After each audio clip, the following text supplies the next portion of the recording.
Welcome to the Property Management Brainstorm Show with Bob Preston. Bob is the president, owner, and broker of North County Property Group, the fastest growing and top-ranked property management company in North County, San Diego. This podcast is for property owners and investors who are considering hiring a professional property management company to manage their property assets. You'll hear from leading professionals on the best practices surrounding the San Diego rental market, what's involved in successfully renting your property, and how to make sure your property is managed correctly.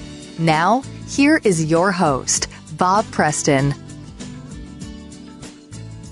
Welcome to the Property Management Brainstorm Podcast. I'm Bob Preston, your host of the show, broadcasting from our little studio here at North County Property Group in Del Mar, California. And today we're going to talk about the importance of marketing your rental listing to find a new tenant quickly, start generating rent, and getting your home occupied. And you may have the most beautiful property ever, but unless you can attract great prospective tenants, it may sit vacant for weeks. And I have with me today an expert in this area by telephone, I think from Denver, Colorado. Is that where you are, Dave? Denver? That's correct. I'm just south of there, a town called Monument, yes. Okay. His name is Dave Borden, and he is the founder and CEO of PMW, which stands for Property Management Website. And he provides an online marketing service to people like me, property managers who want to market themselves and their rental properties. And hey, thanks so much for joining us today, Dave. Hey, thanks a lot, Bob. I appreciate the opportunity to come on. Oh, yeah. No, it's fantastic having you here. You're pretty much of a marketing guru when it comes to this particular market. And so maybe you can start just by telling us about yourself, your background, and the marketing services you're currently providing. Okay, guru is a very generous term, but I guess I'll take it for now. Depending on how far you want me to go back, I started off, my family business was property management growing up in Colorado in the 80s. My parents were busy all the time doing property management stuff. I went away to join the Army, and I went to West Point and flew helicopters for a while. When I came back around 2000, I went into the property management business with my mom, and we had about 200 units in Colorado Springs. The market was very good at the time. It was very easy to find a tenant in a few days, kind of like it is now. But that rapidly changed, and we were putting advertisements in the newspaper, billing back our good owners, old days, right? In the newspaper. $3, $4, $5, $6, $700, which they hated, especially when they were used to paying $150 or so. So I started a business at that time called Rent Clicks, and the primary purpose of that was to advertise your properties and get it rented. We marketed it mostly to property managers, and it was a big success, and I sold it in about 3 years to RentPath, which... What time frame was this? Like, what is this in the .com era, the big boom.com? It was actually right after the boom. I mean, during the boom, people were getting billions of dollars for every imaginable concept. And then the market crashed, and after that, everyone needed to actually have revenue and profit to start making money like every other business. So we were right after the boom, which was pretty good because actually all the big money had dried up. So we had to figure out a way to do it without raising a bunch of money. Okay. And we sold it in 2006 to RentPath. It's still out there today. It's called rentals.com. It's a good business, but it's kind of been supplanted by Zillow and Craigslist and some of these other services. And that's one of the reasons we sold it is we saw that wave coming, and it was time to move on, even though it's still done exceptionally well since we left, even though it's been pretty steady on the decline the last few years. And then I got back into the industry in 2008, went back to consult at my old company. And that's when I met the group of guys I'm working with now, propertymanagerwebsites.com. And we build, host, maintain, support websites for property management companies. And we provide that same discipline of SEO that we were using to get people's properties found to their property management business so that they can get new clients, attract new owners, and manage their property for them for a fee, which increases their business and makes them more money. That's our primary. We do have some products within there. A couple we'll talk about today. One of them's free rental site. Primarily, it is a consumer site. You can search for properties there. You can put property listings on there, and we will put it in our distribution. But there isn't verification process that we have to go through because there's so much fraud out there that we want to make sure someone's real. So we'll put them through a verification process if they want to distribute their properties. They can put it on there if they want to, but we won't allow them to take any email correspondence because that's where 99% of the fraud takes place unless they have a verified account. Okay, well, we'll get to that in a minute here. So if someone wanted to contact your company or you, or what would be the best way to do that? PropertyManagerWebsites.com with an S. Okay, there you go. Pretty easy. Yep. And my email, if you want to just hit me, is Dave@Kohva, KOHVA.com. That's just our parent company. Again, that's KOHVA.com. Okay, terrific. Hey, so let's dive right into the subject matter here and talk marketing. Full disclosure, I'm one of your clients, right? And I came to you and PMW because I wanted my property management company to be really everywhere on the internet, have high visibility. And so just your take, how are we doing so far? Are we doing pretty well with you guys? Well, we launched your site back in April, and we actually have your analytics back through January. Your daily usage has more than doubled, and your page views have probably more than 150% up since we launched you.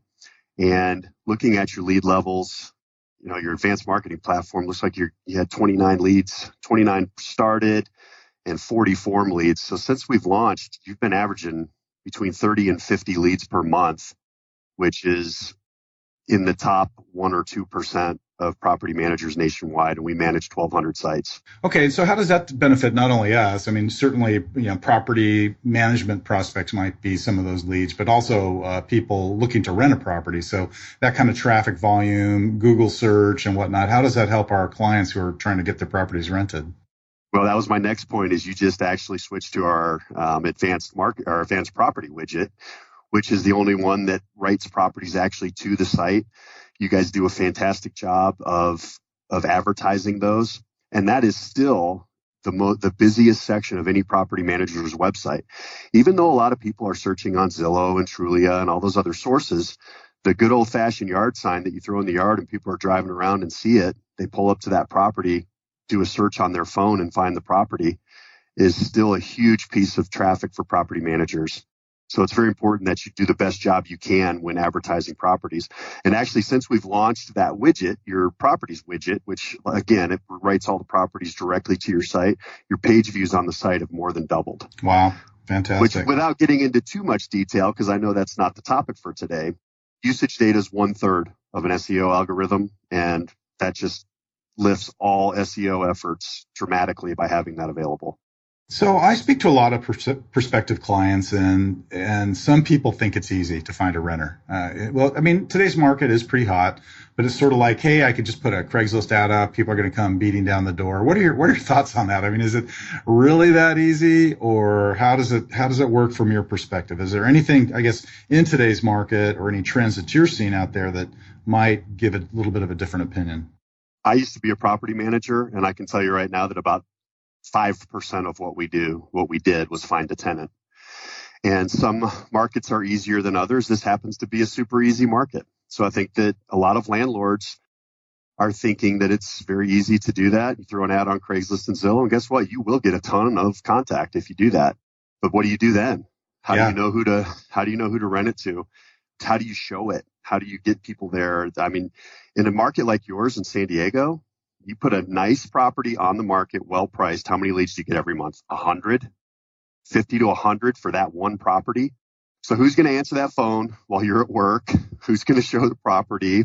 Even though it may seem like it's easy to rent a property because the demand in the market is extreme right now, the process of actually making it happen, getting the people in there, finding the right one is extremely complicated. It is not for a novice. Yeah, no, that's a great point. I think that some new landlords who are trying to do it themselves are very ill-equipped in responding to prospective tenants. The phone starts ringing, the emails start coming in, and it's kind of like, what do I do now? And so that's a big challenge. That might be considered more sales and marketing, but it's still part of the process, right?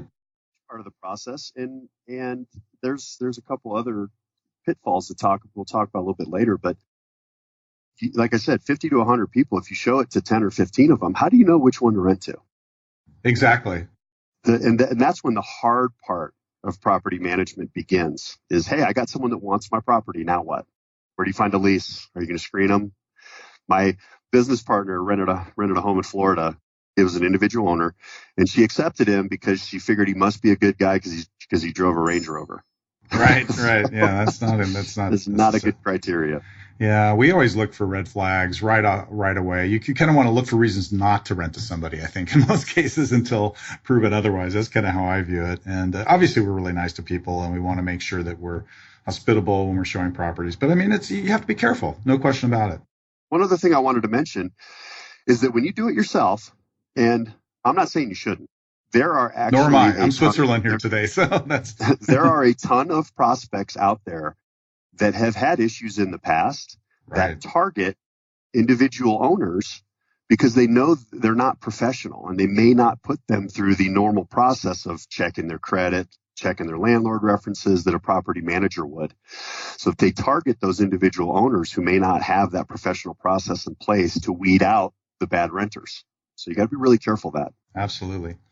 Well, there are hundreds of consumer-oriented rental sites out there. I think Zillow, as you've already mentioned, is probably the most well-known. What are the key rental sites? If you were going to list a property, Dave, what sites should you be listed on? Well, in today's market, honestly, you're going to be fine with Zillow and Craigslist. And Zillow owns Trulia and HotPad. So if you put a listing on Zillow, you're going to get those as well. You could go to a site like ours. And like I said, we're going to put you through a verification process. It's going to cost like $25 to verify your account. But if you want to do it for free on Craigslist and Zillow, you're probably going to be fine there. There's like homes.com and realtor.com, which a lot of times you have to be a professional to get on those. In today's market, you will have plenty of leads with Zillow and Craigslist. So I think that's fine for now. Yeah, so let's talk about Realtor. And also, we put all of our properties on the MLS. We'll cooperate with other brokers. So Realtor.com and MLS, those are two sort of channels that would not be available to the average homeowner who's going to list a property, right? Unless they contracted some sort of listing service. That's correct. Those are great platforms because, realtors, especially in your market, in expensive markets where there's a nice leasing fee to be shared, you're going to get some broker cooperation. In some of the smaller markets, or if people aren't offering a co-op, you're not going to get a lot of real estate cooperation. Again, it's one of those things where when the market's on fire like it is now, you're probably going to be okay. But I've been doing this through my family since the late 80s. I've seen 5 extremely hot markets, and I've seen 3 or 4 absolutely dead markets with 15-20% vacancy. Sure. So the process that you put in place during a hot market is going to have to be a little bit different than when it's a slow market. And I feel like we're coming back into a slower market here over the next 10 or 15 mm-hmm. years. It's been 10 or 15 years of really robust rental market. Yep. And it's probably about to swing the other way because what you see during those times is every building going up, at least out here in Colorado, is an apartment complex. Yep. And those have got to get filled up by somebody. So they're going to overfill the market like they always do. And then the vacancy rates are going to creep back up and they may get high and challenging. So the strategy with a great market right now is a lot different than when the market's slow. For sure. I mean, our goal when we take on a new property or a new client is to get a tenant in there as quickly as possible. Even if that means cooperating with another broker and sharing that initial leasing fee. We do it all the time. I would say probably 35% of our rentals are with another broker involved. And we find that some property management companies won't do that, right? They want it all to themselves. They don't even list on the MLS. And we just find that to be, a silly strategy because, again, it's in the owner's best interest to get somebody in there as quickly as possible. That's correct. That's your main job. Is yeah, to get right. That owner's property filled. And the major caveat is with a great tenant. And in today's market, there should be nothing but great tenants in your properties. Okay, let's talk about photos and video. So we get this a lot. We take professional photos and we typically do a walkthrough video and we produce it and all that kind of stuff. How important truly are the photos and the video in a property listing, in your opinion? Well, if you want people to contact you, they're everything. I don't think you have to go crazy. I don't think you need 150 photos, but I think you should accurately represent the property with however many photos that takes. And the sweet spot's probably 15 to 30. Yeah, because it's a really big house. Yeah, you hit a saturation point, right? People are going to stop looking at the photos and they're going to move on, or they want to get to the photo of the pool, but you've got too many pictures of the kitchen there before that. Yeah, and you want to do your best to accurately represent the property. Show the outside. give a good flavor of the neighborhood, because that is important to a lot of people. I mean, there's one of the most frustrating things for property managers, realtors, whoever, is you show up at a house that looked amazing online, and then it's not really in the neighborhood that they anticipated, and they don't even go inside to look at it because they're like, no, this isn't going to work. Yeah. And then you've wasted a bunch of time, and that's going to happen a lot with the kind of amateur landlord. Mm-hmm. So do a great job of representing the property through 15 to 20, 25 photos. A video is really, really good to show that kind of stuff, especially the exterior of the house. If you can go around, show that you can show the neighborhood, you can show the other houses that are around you, and the interior as well.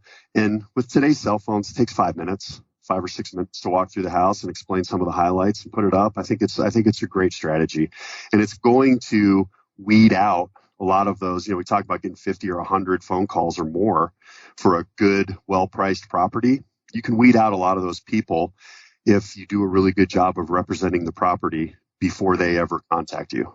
So what about go ahead. Sorry. Yeah. What about the written details? I mean, because I've seen some listings that are just kind of bulleted, maybe 5 or 6 bullet points. And it's kind of like, oh, come on, you tell me more than that. And then there's some that are almost so verbose that it's just ridiculous. What's the sweet spot there in your opinion? Well, again, my strategy is I want to accurately depict the property. Some people are better authors than others. So if you're not great at it, have somebody else do it. Have one of your friends take a stab at it. But it's important to give as much information as necessary for the prospect to make a decision, a educated decision on whether to contact you. It's like I said, the old school realtors used to be like, put 3 pieces of information in a photo and take as many phone calls as you possibly can. But that's an enormous waste of everyone's time. Right. Nowadays, the strategy and the internet have I want to know what I'm getting into before I call you. And then when I call you, those people that call you that actually want to look at it, if you've done a good job with your descriptions, photos, video, they're very serious. And if the house looks pretty much like what you showed them and described to them, they're probably going to put in an application. Yep. And as far as description goes, for property managers, it's a little bit different because I like to see you guys put as much information out there as possible because it helps with your SEO. Yeah. It helps with time on site, usage data. You don't want to overwhelm people, but they will read that. If someone is seriously considering moving into a property, they will watch the entire video. They will read the entire description. They will click on every photo. And you get, for property managers, that's a ton of time on site that you can take advantage of, which helps with your SEO. For the person who puts it up on Zillow or Craigslist, you still need to do a very good job. In a good market, you're going to get overwhelmed by contacts. So if you can say, no pets, whatever disqualifiers that you have, make sure you put it out there, because then they won't contact you and waste your time. So just be as thorough as you possibly can to accurately depict the property. Perfect. What about social media? We hear a lot about social media. Is that a true avenue for getting a property rented? What's your opinion on that? It's possible. And there's a different strategy for property managers. I always recommend that you take a listing and put it on your business Facebook page, business Twitter account, because you don't want to overwhelm your friends with properties. Yeah, we do that. If you're an individual owner with 1 property or 2 even, and you're only going to do it once or twice a year, it's okay to say, hey, my house is available. If you know anyone that wants to move in, let me know. And that's great, because you may get a friend that moves in. You may get a friend of a friend or somebody, and you may get it rented that way. It's possible. I think it's a useful strategy. All it takes is 1 person to fill a rental vacancy. And I think it's a worthwhile strategy because it takes about 5 seconds to do it. Yep. So, if you want to put a post out that says, I got my house available, here's where it is, here's what it looks like. And if you or someone wants to rent it, let me know. Yeah. I think that's perfectly acceptable. Yeah, it's like you said, it's easy. It's another way. It's another avenue. We've had people walk into a showing and said, hey, my friend forwarded me your post on Facebook. And then we're like, oh, okay. Because they've just, or your friend sent me your link through Facebook. So, there's all kinds of. For property managers, it's SEO and social media. It's the best thing you have is your listings to increase all the indicators that help with the search algorithm. It's the best part of your business. So you definitely have to do it as a property manager. Well, let's get into some of the downsides here. What are the pitfalls? If somebody's getting ready to perhaps rent their own property or decide, gosh, I should really go with a property manager, what are some of the pitfalls they should be aware of, and why might that be a good reason to go with a property manager instead of doing it themselves? I mean, I know the list could be long here, but there's 1,000 pitfalls, as you know. And I think what's frustrating to a lot of property managers is people think that you fill their house with a tenant, and that's the end of your job. That is so far from the truth, and it's such a small percentage of what you do. So again, the process starts with finding a good tenant. If you have 30 or 40 people looking at a property, then you have to sort through which one of those you think is the best fit. You have to run their credit. You have to collect the money. You have to if you're an individual owner, you have to find a lease, which you can get a state approved one, get one from a friend, whatever. You have to sign the lease. You have to collect the money. You have to hold the security deposit. Then when they move in, you have to do maintenance. You have to make sure that they have renter's insurance. You have to make sure that you have a landlord policy. My estimation is that to manage a property correctly, the way a professional does. Now, professionals have systems in place to do all this stuff right away. And some professionals are better than others. You know that. Mm-hmm. If you're an individual owner if you want to do a good job getting your property ready to rent, I estimate it takes between 50 and 100 hours of your time. And whatever your time is worth, call it $50, that's $5,000 of your time to get your property ready to go. Probably costs less than that to hire us for the whole year. Yeah, to me with my big fat paycheck, that's not worth my time. Right. So I'm gonna search the internet. I'm gonna find someone that has a great reputation as a property manager, because there's three reasons people don't hire a property manager. They think it's too expensive. They've had a bad experience with another property manager. We hear that a lot. Or they're just unaware of the industry. They don't know that. In the States, in the US, 80% of people manage their own property. Over half of the entire rental market, including apartment complexes, 56% is managed by the guy that owns it. So I think the biggest thing is you're just unaware of the industry. Sure. And that there's someone out there that can actually do all this for you. And if you look at the actual cost, not only in maintenance and time, and usually property managers are going to have discounted maintenance. They're going to have a lot of things in place because of the volume that they do.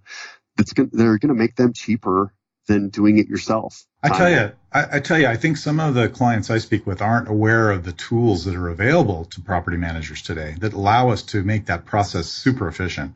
Everything from, having our own photographer sort of on call, ready to hit the street right in their car to get the photos taken, to processing the photos, to distributing the listing out to all these different websites, to, our social media processes and all these things, we can do really quickly. I'm going to interrupt you there. Go for it. You just mentioned about 20 hours of work. I know, taking right? the photos, putting it online, and dealing with the inbound leads and showings. Now you're at 30 hours, 20 to 30 hours, and you don't even have a tenant yet. Yeah. So if you're making $30 an hour, there's $600 right there. And you might not even listed yet. You're still doing the ground. You don't have your tenant yet. Yep. Then when you find someone you like, you've got to go find somewhere to screen them. You've got to write a lease. You've got to sign it. You got to meet them there, move them in. Yeah. Now you're at 40 hours. Then you got to collect the rent first month. And if they have a couple maintenance issues, you've got to call someone and coordinate that and get it done. Now you're at 50 hours. I just can't imagine anybody that's in the situation to own a rental property today, which means you probably have some other career that pays you a decent wage, that it would be worth your time to do all those things yourself. I can't imagine that.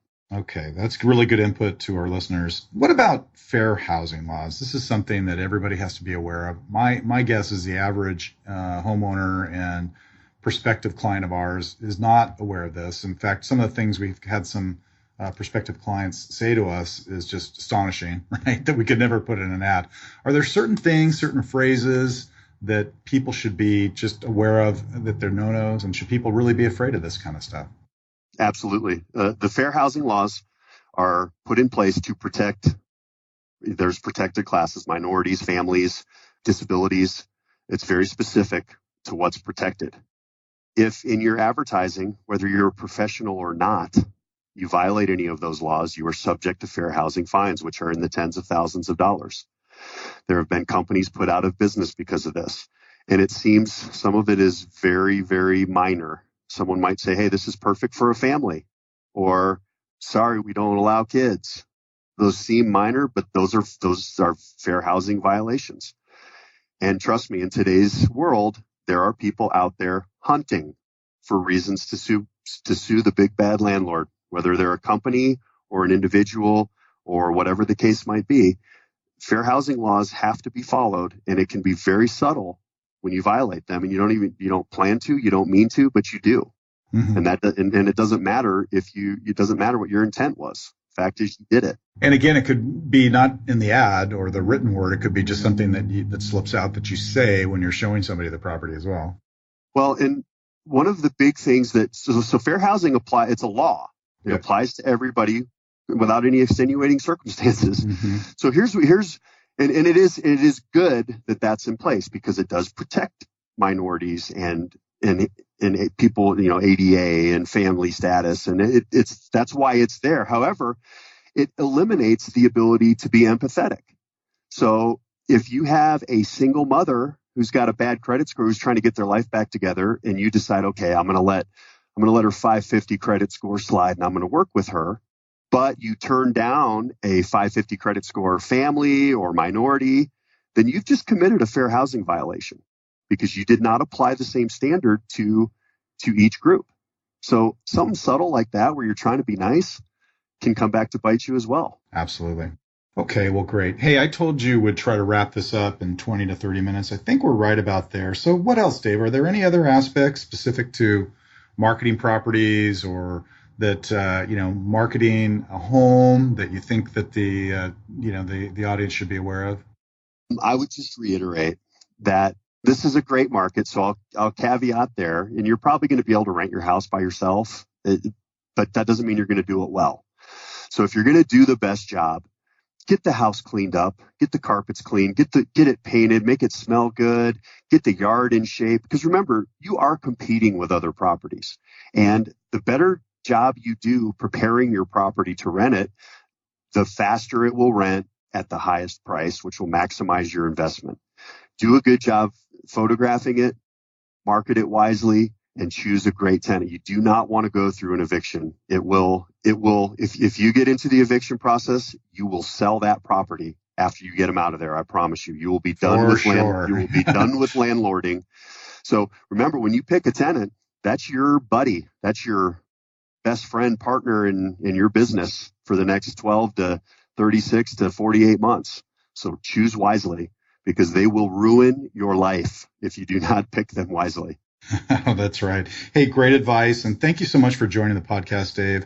That was great information that I'm sure our listeners can utilize in considering how to market if renting their home, or, whether they should go and hire a property manager like North County Property Group. Would love to have you if you're thinking about us hiring our services. And thank you so much, Dave. That concludes today's episode. Thank you all for joining the Property Management Brainstorm podcast. Until next time, we will be in the field working hard for our clients to maximize their property value and income and maintain top-notch tenant relations. And thanks again, Dave. Great having you. Hey, thanks for having me, Bob. Have a great day. Terrific. Bye-bye.